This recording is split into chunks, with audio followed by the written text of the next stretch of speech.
Thank you for joining us on Coffee Break, brought to you by the Middle Alabama Area Agency on Aging, or M4A. M4A is a part of a network of 13 area agencies on aging that cover all 67 counties across the state. We are located in Alabaster, and we cover Blount, Chilton, Shelby, St. Clair, and Walker counties. We would love to find out how we can help your family today. For previous episodes of Coffee Break, feel free to check out our YouTube channel.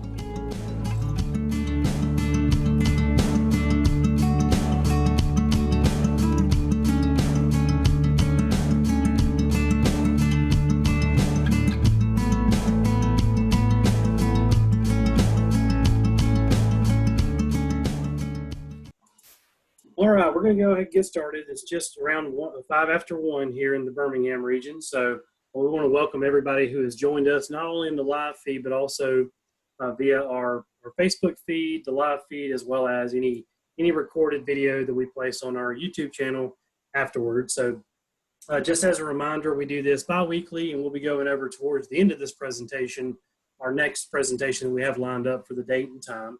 And again, this is Coffee Break, brought to you by the Middle Alabama Area Agency on Aging, also known as M4A.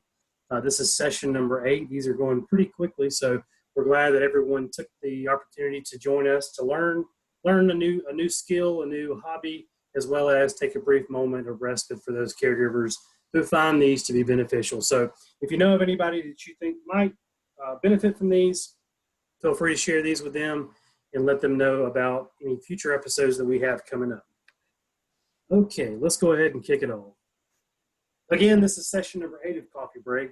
It is brought to you by 2 of our in-house programs here at M4A, our newest PANDA project, as well as our Alabama Cares Support for Caregivers program. So we work together collaboratively to provide these, and we're thankful that you joined in today.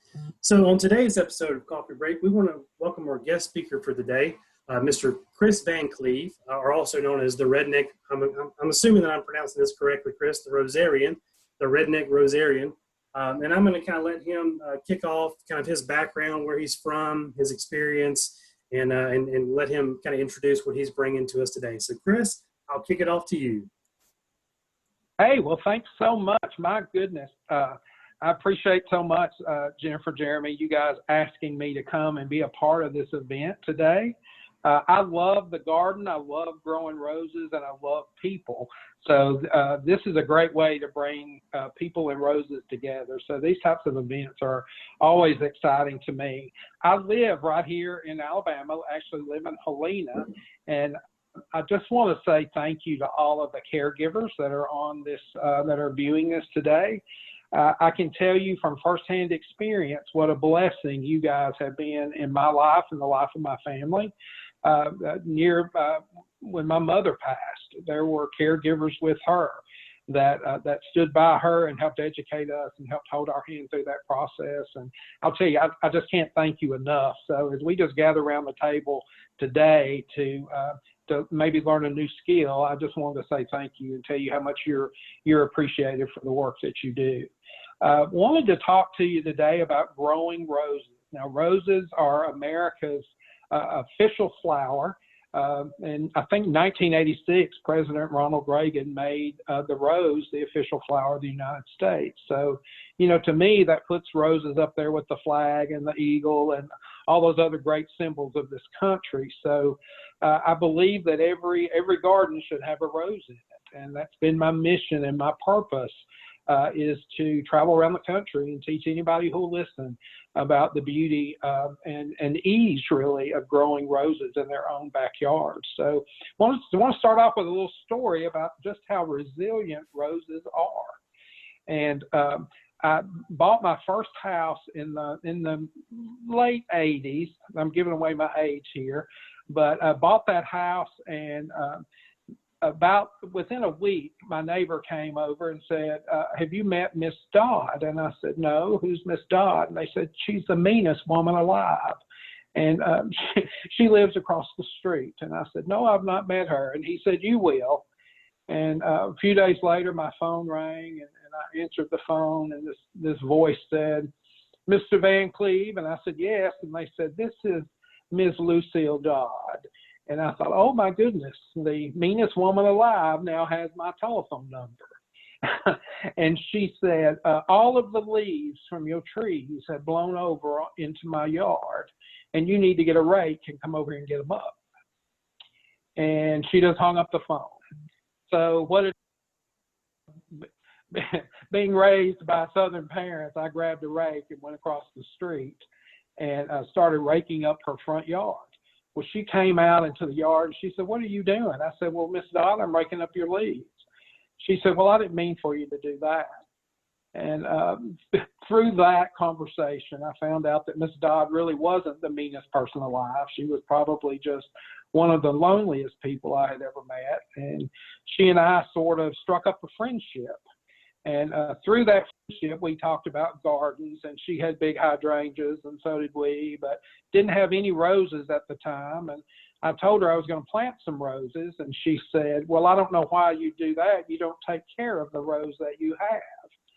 And I thought, well, my goodness, I know I don't have any roses. She said, "You've been mowing over one since the day you moved into that house." And so we walked across the street, and she showed me the spot where the rose was. And I started digging around under the grass, and sure enough, I found the stump of a rose. And from that stump that was level with the ground, I began to pour Miracle Grow and coffee grounds and, all the things that they tell us to put on roses. And what you see in this picture is that rose about 6 months later. It actually sprang up from the ground and was a climber that I now know to be a red climber called Don Juan.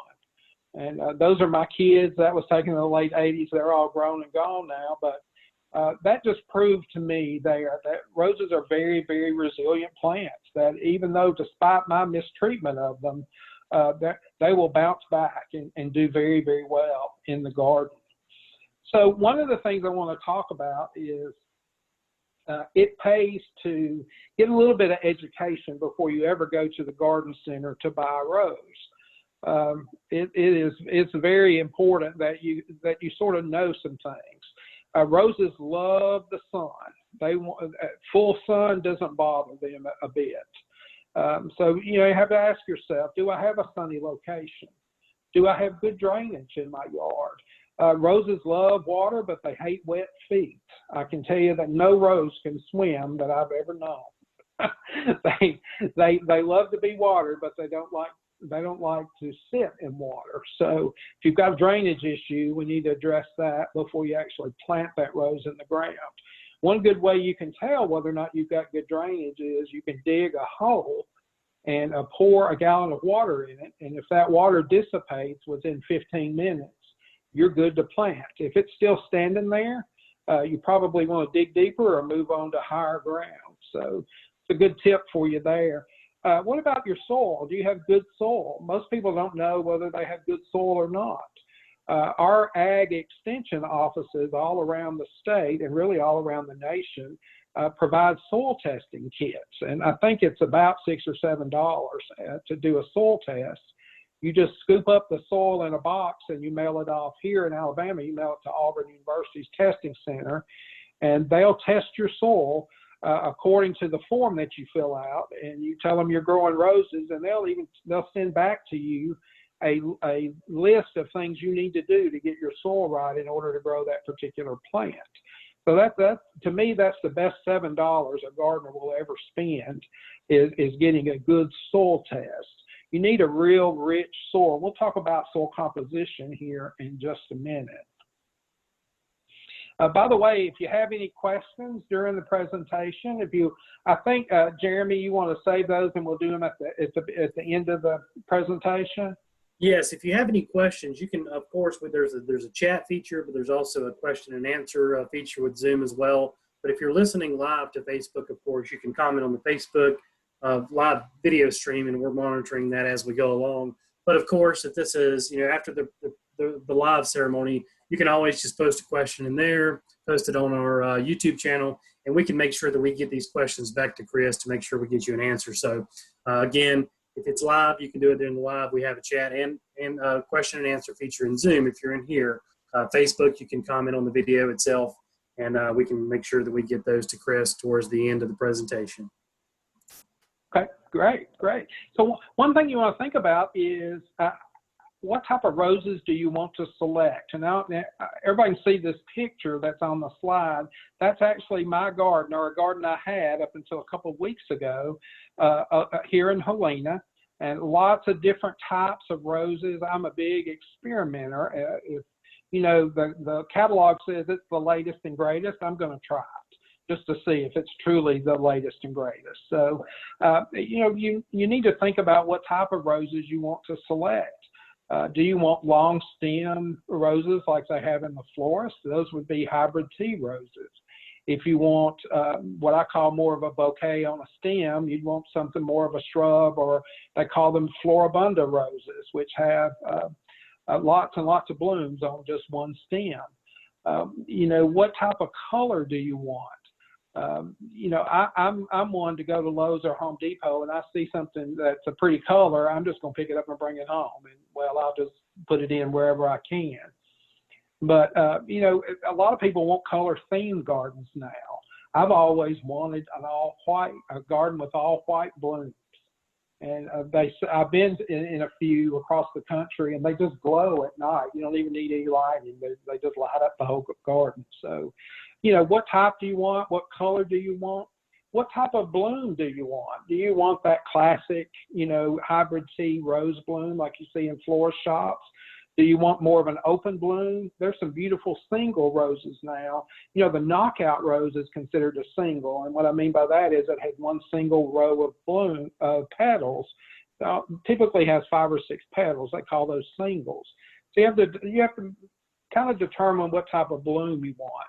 And then most importantly, when you're selecting roses, you have to decide how much time you have for maintenance of plants.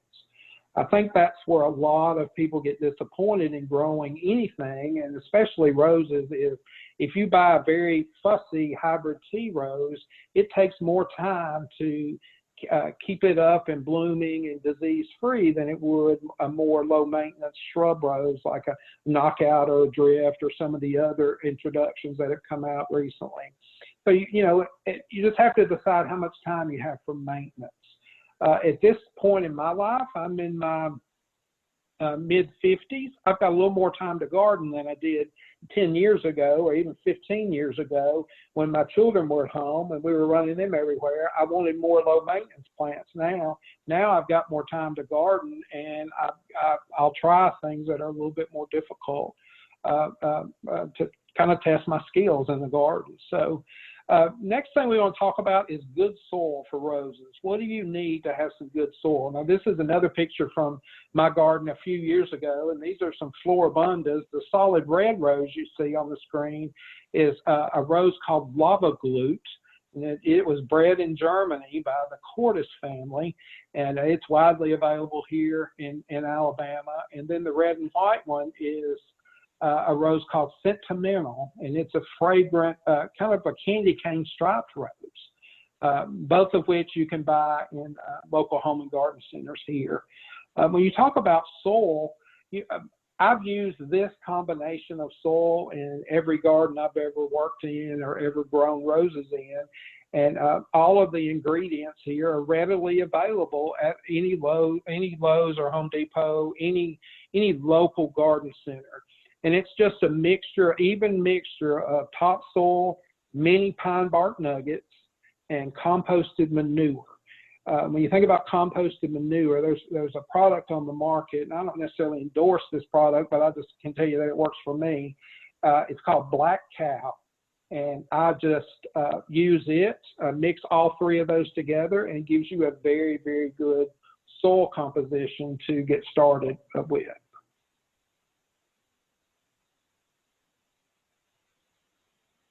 This is another color combination that I wanted to show you. This is from my garden. These are an English rose and an old garden rose.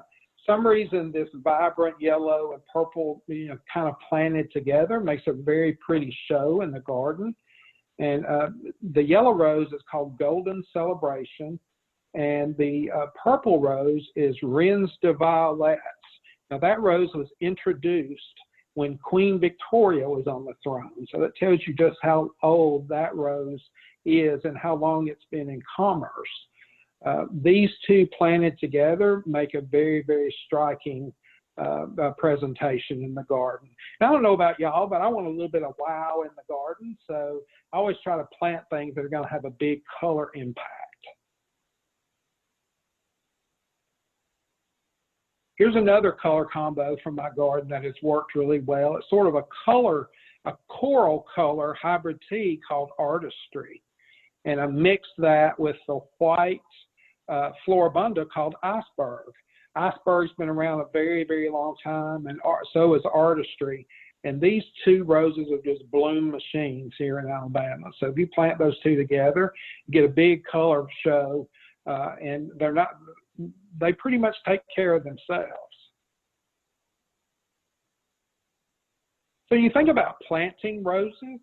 You know, a lot of people, you get roses either through mail order or you go to the Home and Garden Center and you buy them.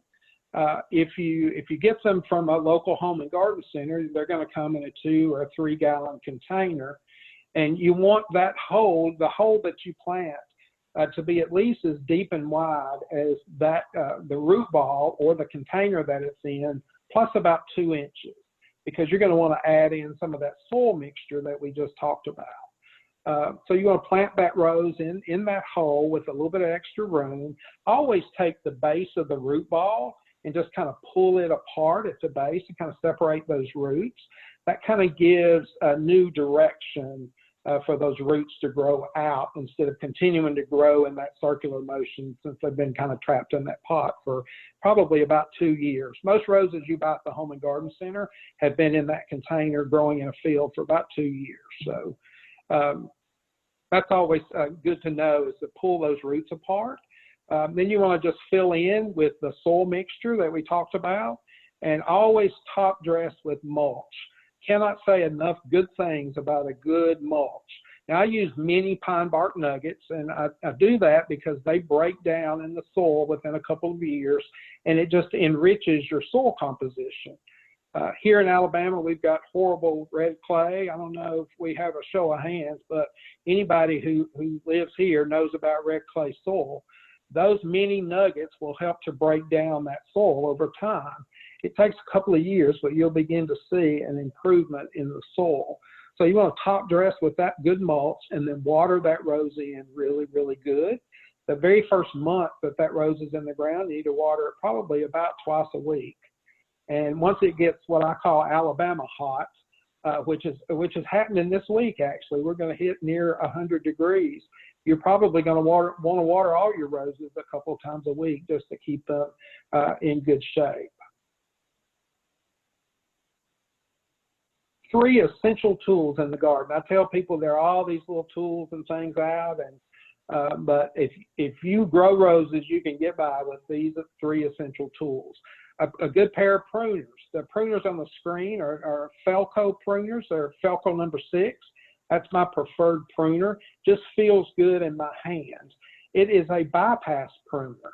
Now, what I mean by bypass pruner is that the blades actually bypass one another when they make a cut. And it will give you a very clean cut of a cane of a rose. Now, if you use the anvil pruners, those are the kinds of pruners where the blades meet, a lot of times you end up crushing the cane, which ultimately will damage it. So always use a bypass pruner. A good pair of loppers. I've got some great big old giant, what I call them big old honking crepe myrtle loppers that we trim our crepe myrtles with, but I also have a very short pair of loppers that I use in the rose garden. So you got your pruners, you got your loppers, and then you need a pair of gauntlet gloves, the gloves that come all the way up here, almost to your elbow.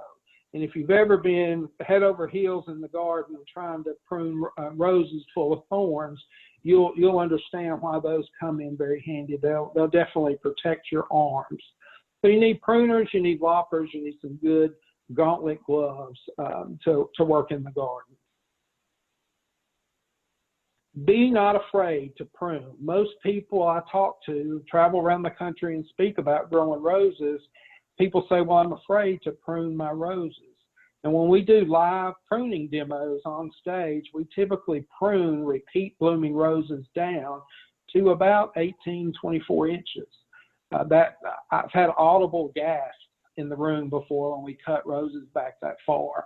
And I'll tell you, I learned to prune roses with my mother at about 12 years old. I'll tell you a quick story. The year I turned 12, my father and I were in a car accident that took his life. We were coming home from an event and a car hit us head on and he died. And my mother was distraught. Had 3 children to raise and by herself. And that happened in the fall. And the next spring, I went outside one morning and my mother was pruning her roses. And she had hacked those roses from being about 5 foot high down to about 18 inches tall. And she was just pruning, going to town, pruning those roses. And I said, Mom, are you okay? And she said, yeah, honey, I am. She said, you've got to cut out the dead, the damaged, and the diseased to see new growth. And, you know, I stood there, and even at 12 years old, I thought about that, and I thought, she's not just talking about her plants. You know, the garden is a great healing, has a great healing power to it. You know, there's something about getting out and digging in the soil and being able to cut things back to see new growth. And I thought about that all my life. And so when we think about pruning, do you prune in the spring or do you prune in the fall? And my grandmother, who was grew up down in the Mississippi Delta, she said, honey, you prune your roses every fall without fail. And I'll tell you, I prune my roses every spring. So what's the right answer?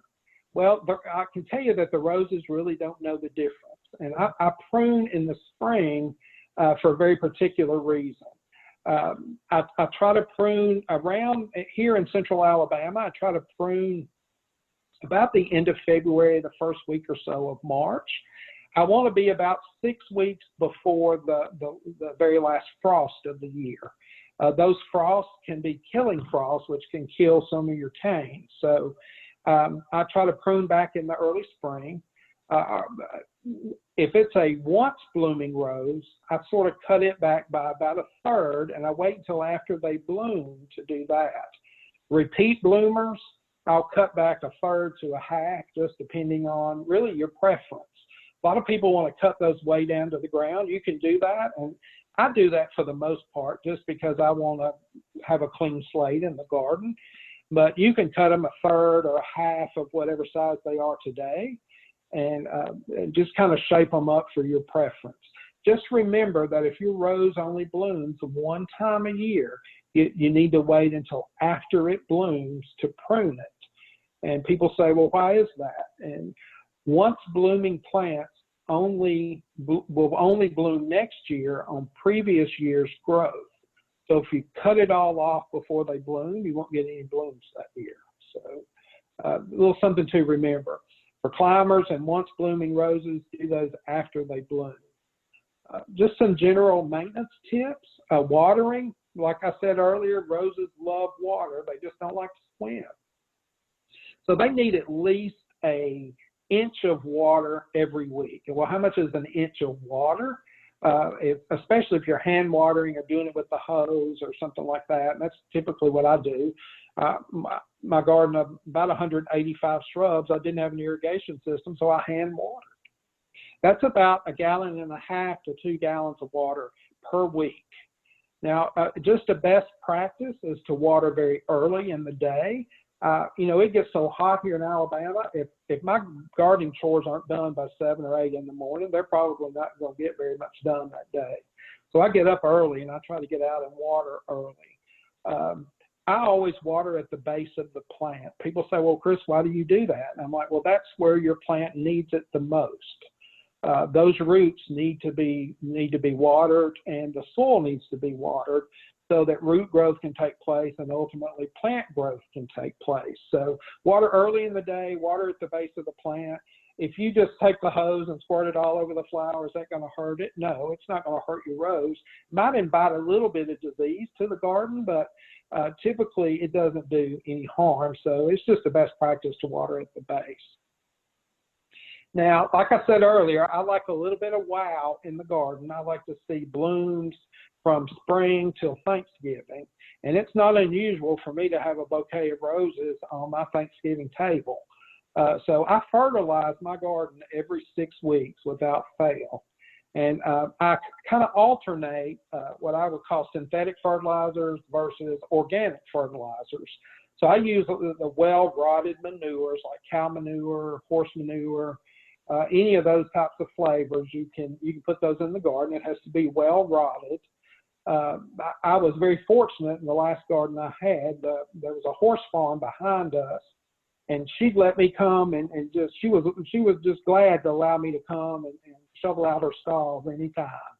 So I'd shovel those out and let that rot for a couple of months and put that on the garden. And I'll tell you, there's nothing like organic fertilizers like well-rotted manures to put in your garden. You can also use just a general all-purpose fertilizer like 10-10-10 is a real good one. Miracle Grow fertilizer, you can even get those attachments, put it on your hose pipe and water your garden with Miracle Grow. Composted teas are very good. What you're seeing on the screen is a 3-pack of manure tea. That's just a little tea bag. It's about that big, and it's full of well-rotted manure. And you drop it in a 5-gallon bucket and let it steep for a few days, and then you just water your garden with it. And you can get that on, there's a website. It's called Haven Brand Soil Conditioners. I think the website is manuretea.com. And it's a rancher woman named Annie Haven out in California, and her family's been raising cattle since the 1800s. So you get a little bit of history when you buy her manure teas. Now, one of the most common diseases that we see here in Alabama, and really on any roads anywhere in the country, the most common disease I hear about is black spot. Well, what is black spot? Black spot is a mold-borne fungal disease that occurs on rose leaves, and it turns them yellow and black and it just looks bad and can eventually defoliate the shrub. Will it kill your shrub? It won't kill it, but it just makes it look bad. So what do you do when you see black spots?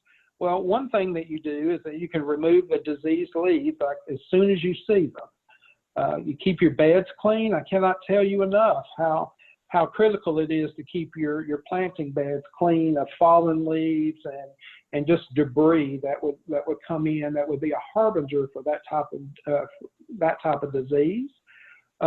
Anything that would hold that mold, leaves, extra compost, that sort of stuff. Keep those beds clean and apply some sort of a dormant spray in the winter. Something like lime sulfur you can get at like the co-op. You can spray all your beds, you can spray all your roses with that in the wintertime when the temperatures are cold, and that's only about 4 days a year here in Alabama, so you kind of have to watch the weather. And you spray your roses in your beds with that, and that'll kill all that black spot, so you start the year with a clean slate. Prevention is really key. My grandmother used to tell me it is much better to prepare and prevent than to repair and repent. And I find that very, very true when growing roses as well. Now, what's the most common rose pests in the garden? And now we're seeing these, we're seeing Japanese beetles right now in Alabama. I've gotten about 4 emails this week from people asking me how to help me with these bugs. So the most common pests that we see are aphids and Japanese beetles. What do you do to control those? Or aphids, you typically see at the beginning of the growing season. They usually start appearing the end of March, first part of April, little tiny white bug, and they're kind of green and then they turn white over time. Those are very, very easily remedied. I just take the hose pipe and just spray them off the plants.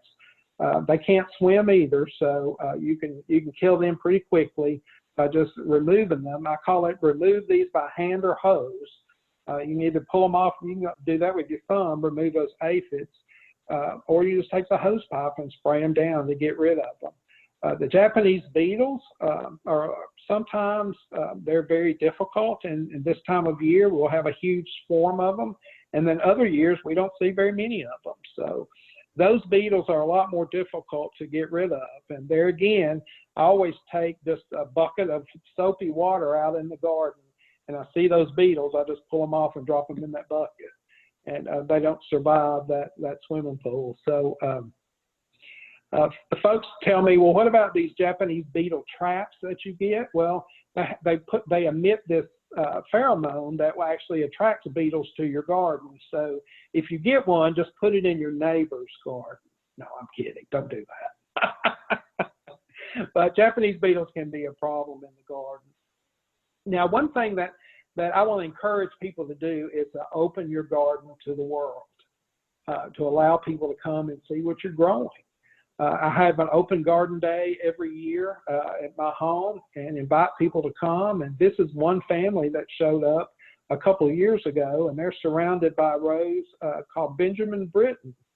And that big red rose, when I first wanted that rose in my garden, I called the people at David Austin Roses, and he said, Chris, this rose ain't going to grow well in the deep south. And I'm like, well, just send it anyway.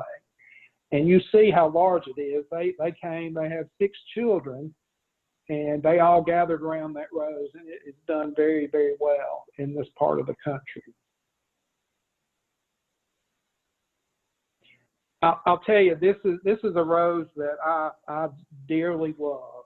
It is called Peggy Martin. That is growing over the entrance gate to my garden. And as you can see now, it's creeping over and kind of taking over the side of the house. It's also about that same length, about 6 or 8 foot down the other side of the house, leading out to the front yard. This rose has a very special meaning to me and to people all around the country. Peggy Martin, her parents and aunt and uncle refused to leave during the hurricane warnings for Hurricane Katrina. And they didn't survive the hurricane. And when Peggy went back to her family's home place after about 6 weeks after the floodwaters had subsided, the only thing alive on that farm was this rose. And she took cuttings of it and she began to propagate it. And the proceeds from the sale of this rose actually have gone to help restore gardens in New Orleans.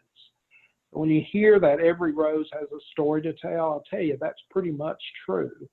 And Peggy's just one of the neatest people you'd ever want to meet. She travels around and speaks about her experience in the rose garden and what happened to her and her family. I met her a few years ago, and she said when she saw that rose coming up out of the ground, she said, I knew there was some hope left in the world. And, she's kind of made it her mission now to travel around and tell people her story. So I had to have a cutting of Peggy's rose, and I'm so glad I did. It brings me and my family great joy every year. So what are some big trends in rose gardening?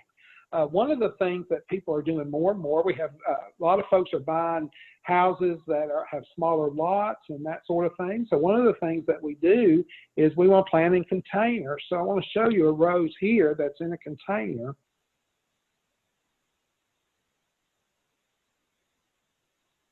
It's called the Lady of Shalott. You can grow this in that's about a 5-gallon pot.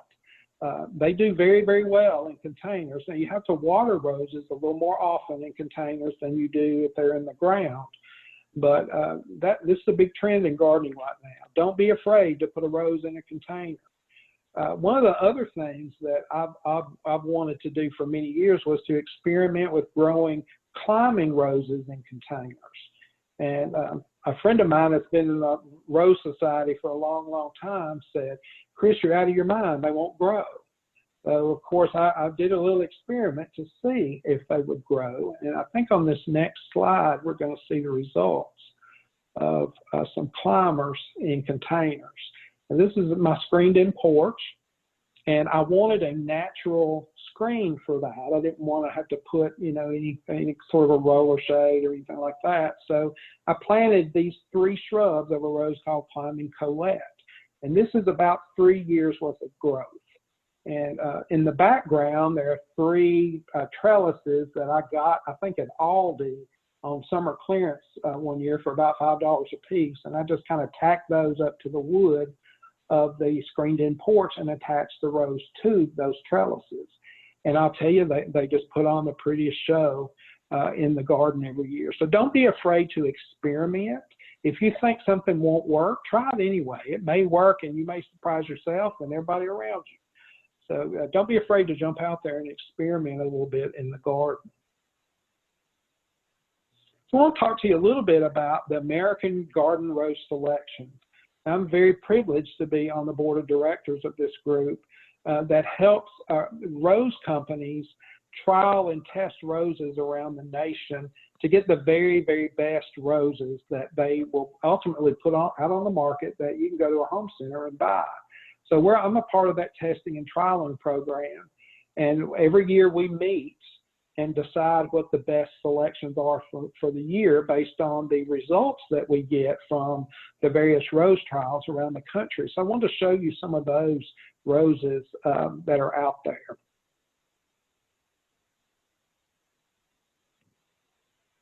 First one is Belinda's Blush. It was introduced by the Antique Rose Emporium out in Texas. It was a regional choice winner for the Northwest, the Southeast, that's us, and South Central United States. I love that kind of a peach bloom. A lot of people are attracted to sort of odd colored roses these days, and I love the peaches. I'm a huge fan of yellow roses, and so this one kind of hits the spot. I like that one. This next one, if you like this vibrant, it's kind of an orange-red color. It's called Canyon Road. It was introduced by the folks at Star Roses. Now, Star Roses and Plants are the ones that put out the Knockout Rose. So this is another winner across the U.S., and it puts on a real pretty show in the garden as well. This is one, if you like single roses. We talked a little bit about single roses earlier. You know, they have about 5 or 6 petals, but look at those bright yellow stamens of that rose. It's another introduction by the Antique Rose Emporium. They're doing a whole lot of research and development work right now on roses. They've got a lot of college students from Texas A&M that they get input from, and they are really trying their best to come out with some very highly disease-resistant plants. So this is another one that would be a good rose in this area. I actually grow this rose, and it's a very good one. This is another rose. If you like yellow roses, and this is a bright yellow rose called Lemon Fizz, and it will give you a big pop of color every year in the garden if you like yellow. This is a rose that kind of has a special meaning to it. Mr. and Mrs. Varu Varagahavan of India created this rose. And there are lots of rose breeders in India that are now beginning to send their introductions to the United States. This is a whole market of roses that we've never seen before. And this one puts out the most beautiful pink, fragrant bloom. And it was a regional choice winner for our climate as well. It's called Nagabel. This is one of my favorites, and we're growing this right here in Helena. We have an Earthkind Rose trial at the Helena Sports Complex here in Alabama, and Wedding Bells is a part of that trial. And it is doing very, very well here in central Alabama. It's called Wedding Bells. I love that classic rose form. And it's a disease-resistant shrub. You don't really have to put any spray on it. In our trial, we're not allowed to spray, we're not allowed to water, we're not allowed to fertilize, so we just basically put them in the ground and see what they do. And it's been very interesting to see this rose develop over the years. And last but not least, everybody say, ooh, isn't this a beautiful, beautiful rose? It is Princess Charlene de Monaco. And it was the fragrance winner from Star Roses and Plants this past year. And I'll tell you, if you get this shrub and you grow it in your garden, it'll kind of creep along for a year or two, but about year 3, it'll begin to put out these types of blooms. And you'll be oh so glad that you grew this rose. I'll tell you, not only does it put on that big color show, but you can cut those blooms and bring them in the house. And And you'll love them, and everyone who sees them will love it as well. Princess Charlene de Monaco.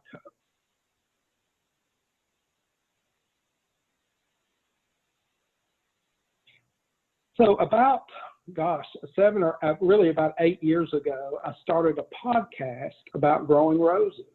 I wanted to meet and talk to all of the people who were creating roses and growing roses and had rose products and all that sort of stuff. And so I just created a podcast called the Rose Chat Podcast. And it's anywhere you listen to podcasts, iTunes, Stitcher Radio, iHeart, or on Podbean, where we're based from.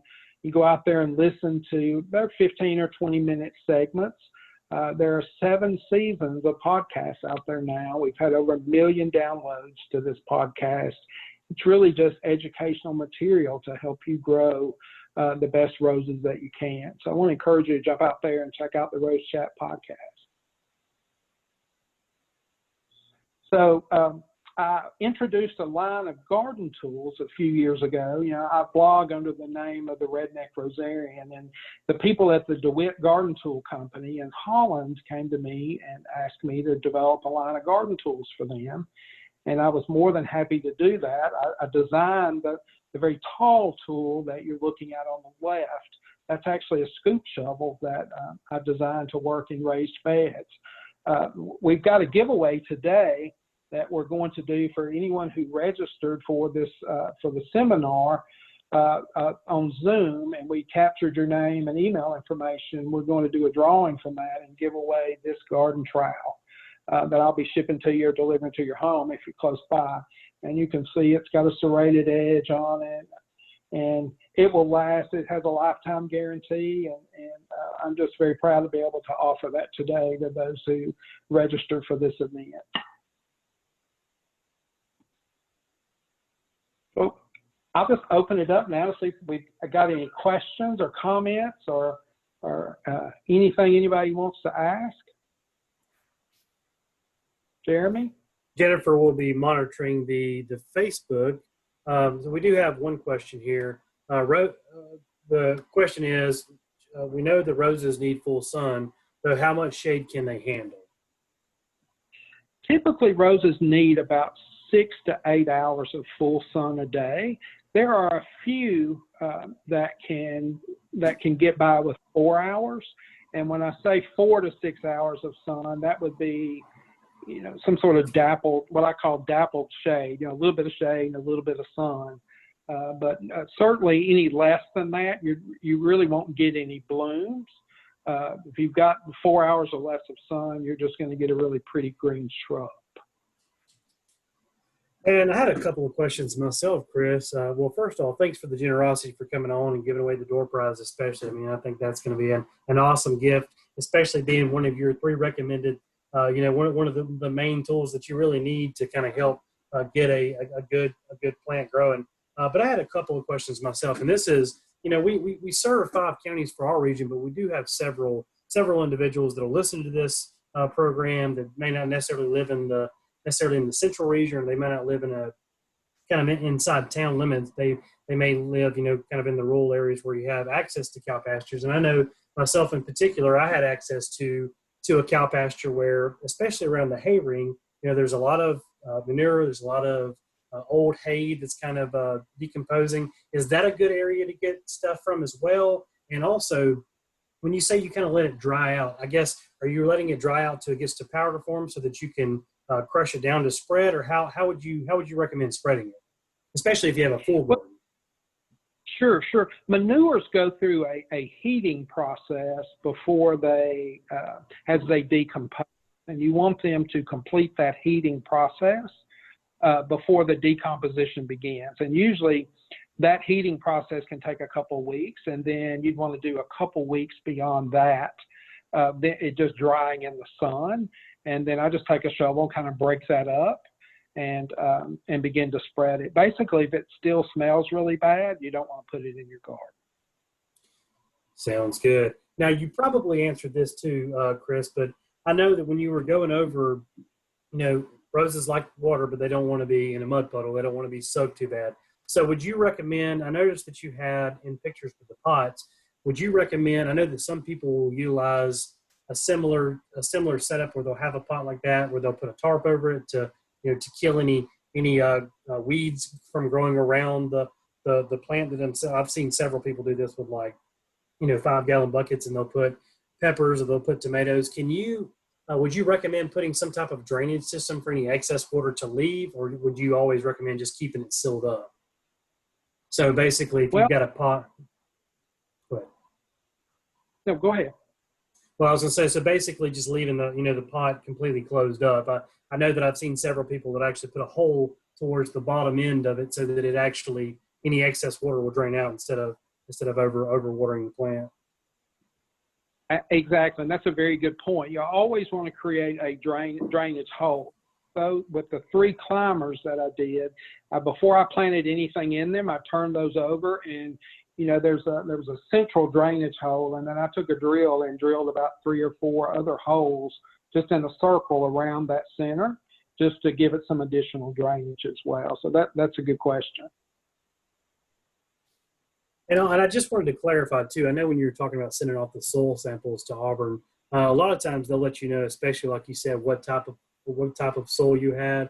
But could it be assumed, like if you live in a small lot and you're primarily just going to do like a nature box or something where you're going to be putting the topsoil or the potting soil in it to begin with, is it still recommended that you have to do something like that to see if you need any extra lime or anything like that, or is it just assumed that type of soil that's being offered within your area is kind of ready to go out of the bag?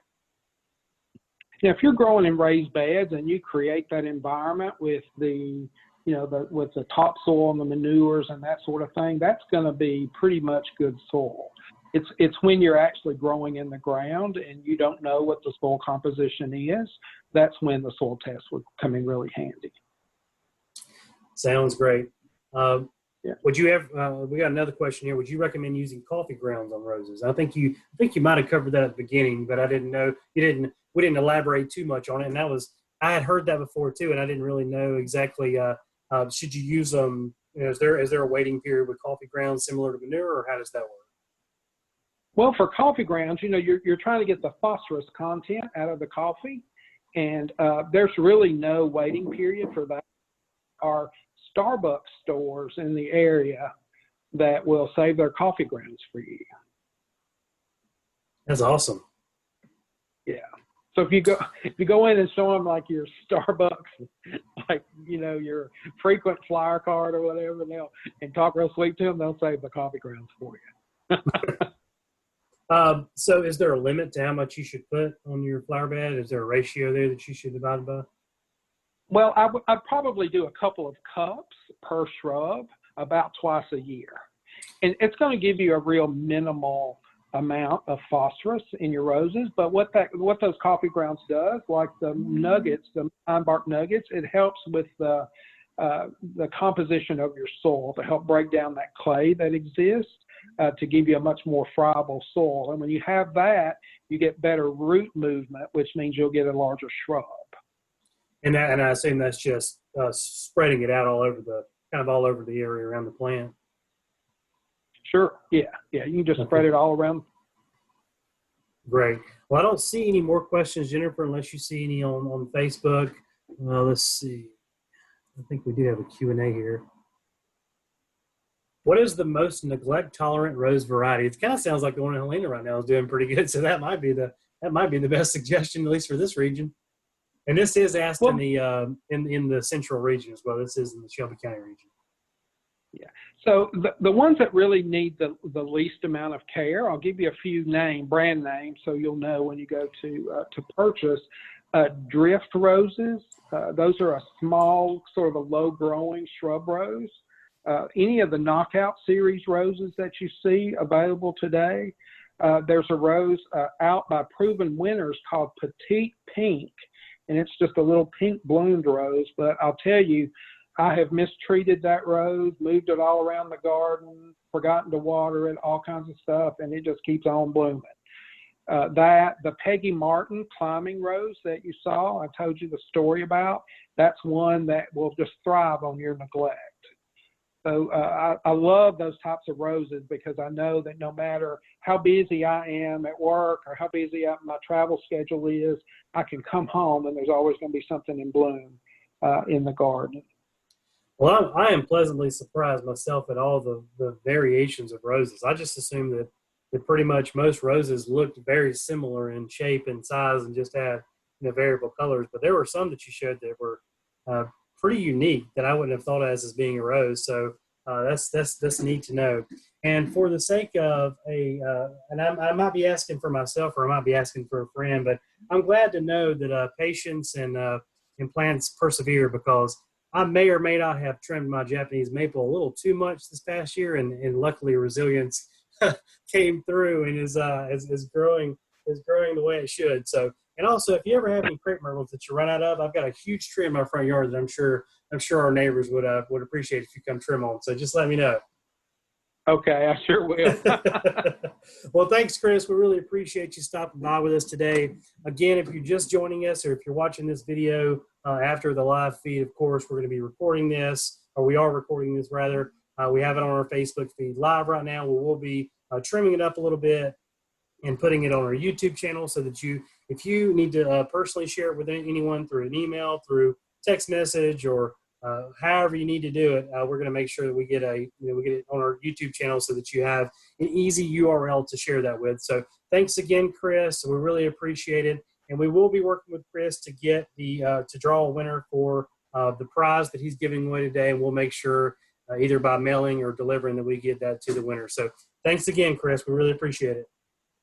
Thanks so much for having me. I enjoyed it. All right, so we're going to move along now and kind of go over who we are as an agency, M4A. So for those of you who have not joined us before or are unfamiliar with who M4A is, we'll quickly go through our agency, our mission, our services that we provide, and to see how we can help your family today. M4A, of course, as you can see there, we're located centrally. We're here in the Alabaster region, but we cover 5 counties. We are part of a network of 13 area agencies on aging across the state of Alabama. We cover all 67 counties, and our overall mission for our network is aging in place within the communities of our clients' choices.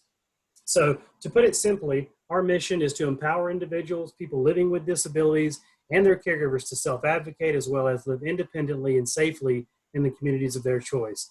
Our agency's motto is simply assisting all ages at all stages. We don't really have an age requirement.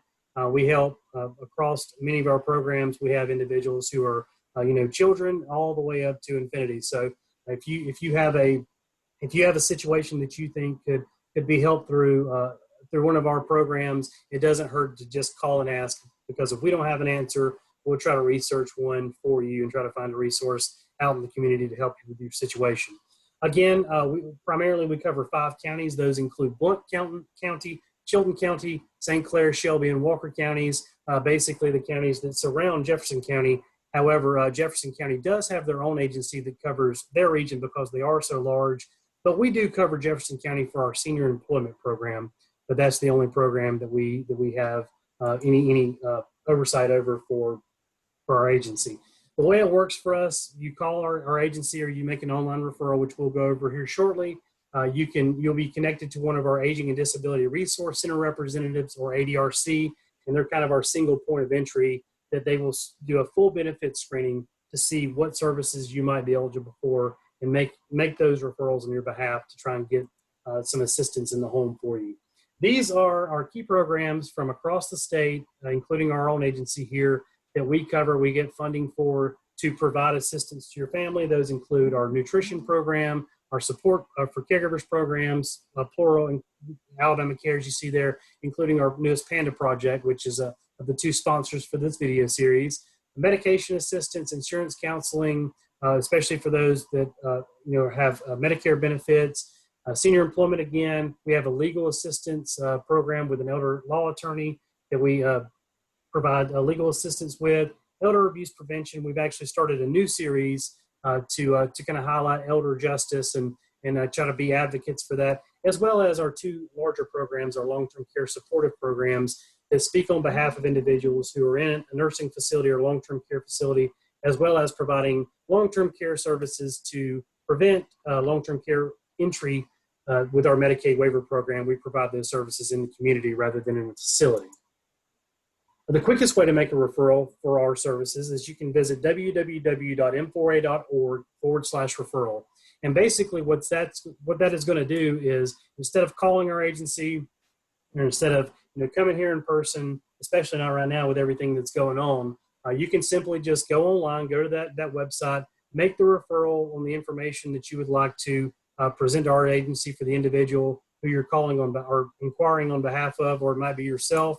But you just fill out the information, the services that are needed, and then we give that to our queue to follow up on to see how we might be able to best serve the situation that we have and hopefully improve the quality of life for you and your family. Also, we also want to point out that we are on pretty much all of the 4 larger social media sites. We have a Facebook page for our Panda Project, as well as M4A overall for our agency. We have a Twitter account for our M4A agency, as well as an Instagram account and our YouTube account, where we'll share all of these videos, including some other videos that we have, with maybe some of our elder justice programs or different events that we have with some of our community partners. When you first go to our website, you will be greeted with a little box that will ask you to join our newsletter. And of course, that's really the fastest way to get information from us. We do at least 2 newsletters a week right now, but we'll probably be going back to 1 once we get back to a normal schedule. But we include different events that are happening, different resources that are going on. So feel free to join into that and make sure that you stay in the know about things that are going on. We already have our scheduled coffee break for next time. We've got it scheduled for July the 29th, which is 2 weeks from today. And we've got that same time, same place, from 1 p.m. to 2 p.m. All right. And here's our contact information. If you ever need to get a hold of us, there's our physical location there at the top left, as well as our mailing address on the top right there, and then our contact information, both local and long distance numbers, and our website. I've just got informed as well that for the viewers that have registered and joined us today, we have drawn a winner for the prize that Mr. VanCleave has given away for us.